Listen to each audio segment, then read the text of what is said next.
Hi, I'm Connor Dudra, and this is my presentation on the Fender Guitar Company um, for Fundamentals of Marketing. So, Fender was founded in 1946 by Leo Fender in Fullerton, California.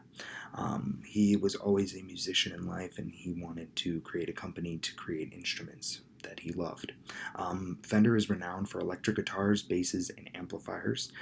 Other related equipment like amps and pedals is also something they manufacture. And in the late 90s, they started to become more of a lifestyle brand where they would also manufacture clothing and things like that for their customers as well. Now, Leo was known as stating, "Our mission is to exceed the expectations of music enthusiasts worldwide." And that has essentially been their goal as a company. It's a reason why I fell in love with the company personally and why I decided to do my presentation on them. I've actually been a guitar player for a couple of years, and I love Fender. I also love their competitor company, Gibson, as well, if you saw my discussion board posts. So Fender's executive summary is to strengthen Fender's position as a global leader in musical instruments through innovative products and targeted marketing strategies. One of their newer products is Fender Play, which I'll talk about in a couple later slides, but that is a great way that they have kind of started to grab new consumers lately. And their product that generally attracts people is their guitars. That's their main selling point, and they're known for being lightweight and customizable, meaning that you can add different pickups and equipment to the guitar that normally you can't add as easily. Their target customers are aspiring musicians and professionals and collectors.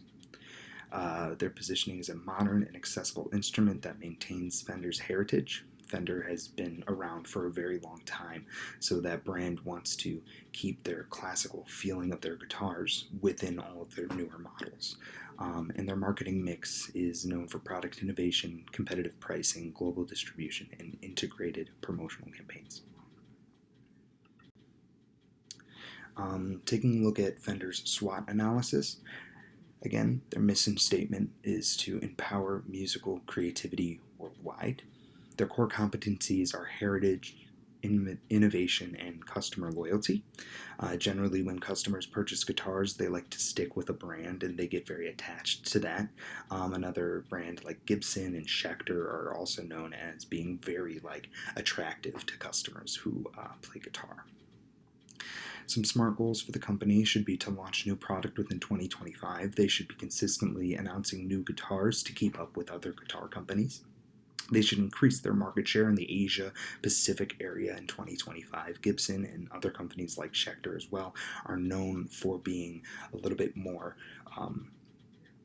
prominent in those regions of the world. So Fender needs to themselves reach out there. And they should continue to innovate on their products and services like Fender Play, which Fender Play, I have a little image of it right over here on this slide, is an app that you can download on your phone, tablet, or computer. That actually allows you to learn how to play guitar using skills from other professionals.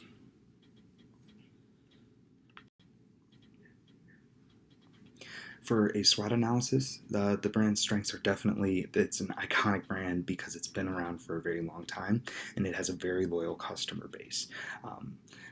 They have had a consistency with guitars for a very long time, so they have been able to keep their customers through that. Their weaknesses, though, are their high pricing, and they have a lot of competition. There's a lot of guitar manufacturers that will try to make guitars cheaper.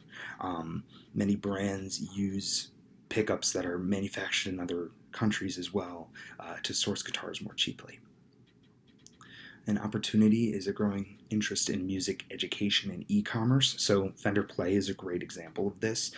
E-commerce as well. Fender has their own website that they use to sell and distribute their guitars, but we'll talk about that a little bit later in the marketing mix section. Their marketing environment is raising digital music creation tools. They have an opportunity for that. I think Fender Play is very useful, but it's very early on. It's not as prominent as things like Guitar Tabs or Gibson's Play as well. And then the economic instability in emerging markets is also a threat. Okay, so I'd like to start off this slide specifically talking about this little diagram that I have right behind my head. This is something that Fender made because they wanted to essentially find out who they're selling to and really get a grasp on their audience. And something that was very shocking to Fender that they didn't realize at the time was most guitar companies were mainly marketing to men. But if you take a look, right above me, it says 50% of all beginners and aspirational players are women. This is something that wasn't really a target audience for any guitar company. So Fender began to launch their advertisements and campaigns with mainly fronted by women musicians, pictures of women in their advertisements, just to let them know that this is a brand that is not just for the guys, which has been something that is very prominent in the guitar industry for a very long time. But taking a look at their target markets, their demographics are generally ages 15 to 49, and the average income of them is about 40,000. Of these, because 45 is generally a cap because people generally don't pick up a new instrument once they reach that age. The graphic is urban areas, global reach within a focus on North America, and again Asia Pacific. They need to really expand into that area. Their behavioral audiences is frequent musicians and brand loyalty. Psychographic is cold, creative, trend-conscious individuals. Implications are customization options and digital integration to attract younger and tech-savvy buyers. And then positioning, superior craftsmanship and low cultural relevances versus competitors like Gibson and PRS. They really need to talk about why they're different from these other brands, because Fender again has a premium for being a brand that's been around for a very long time. They need to justify why that premium is there. Why is our guitar better than another one?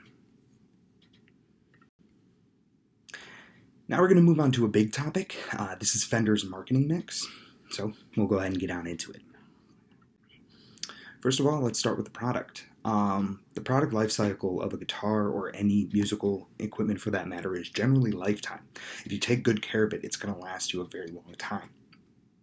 Usually, guitarists and musicians will not just have one instrument, so if you're able to get a buyer and keep them loyal, they will consistently purchase from your brand. Branding is very strong with Fender. They have a very strong logo and all that heritage that's backing them up. They need to begin focusing on an eco-friendly, durable, and premium presentation. They already have durable and premium, but eco-friendly needs to be something that they really need to focus on to attract younger audiences.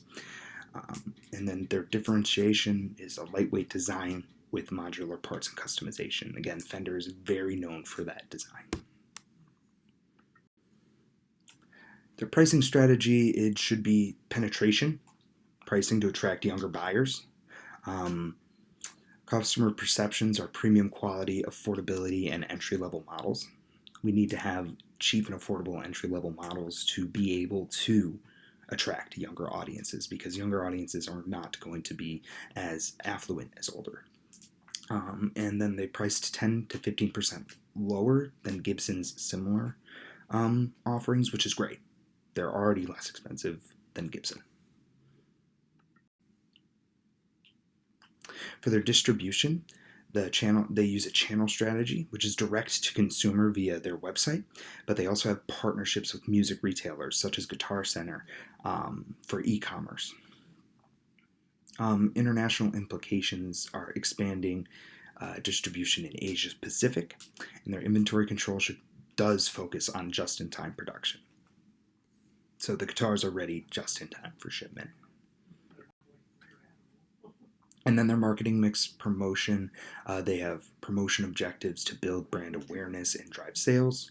Key strategies are influencer partnerships with popular musicians. There is a Samantha Fish guitar that is called the Fishocaster, and she is actually a known rock musician these days, but they have partnerships with musicians like that to create guitars and get people buying their brand specific, because if somebody I love their music plays on this guitar, I'm going to want to play that guitar. Like, for example, Slash played a Gibson, so a lot of people bought Gibsons because their band was huge.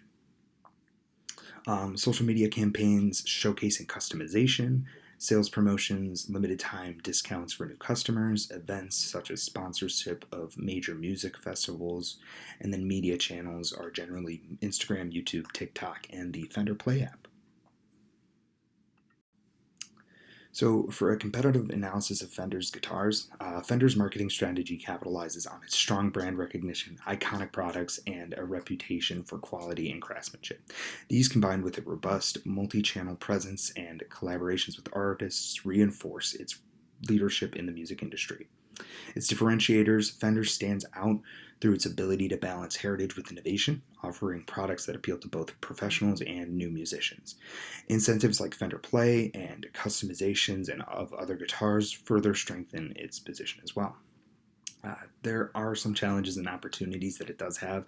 Areas for improvement include expanding its appeal to younger audiences and addressing its raising demand for sustainable production practices.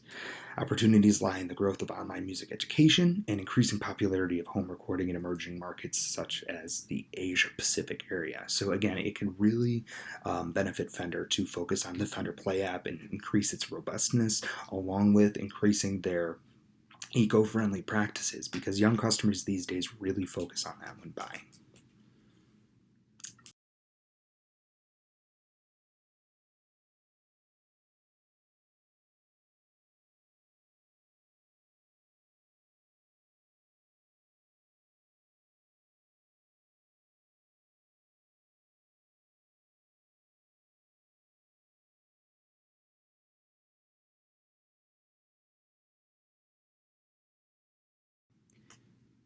In conclusion, Fender's heritage and innovative product offerings position it as a leader in the musical instrument industry. A targeted market strategy focusing on customization, digital engagement, and sustainability ensures alignment with evolving customer practices. Leveraging Fender's strong brand recognition and expanding into emerging markets can drive future growth. Fender's ability to balance tradition with innovation will be pivotal in maintaining its competitive edge.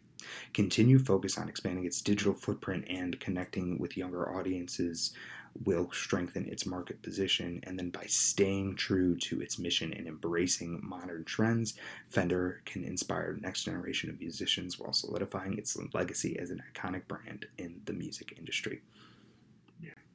Thank you so much. Have a good day.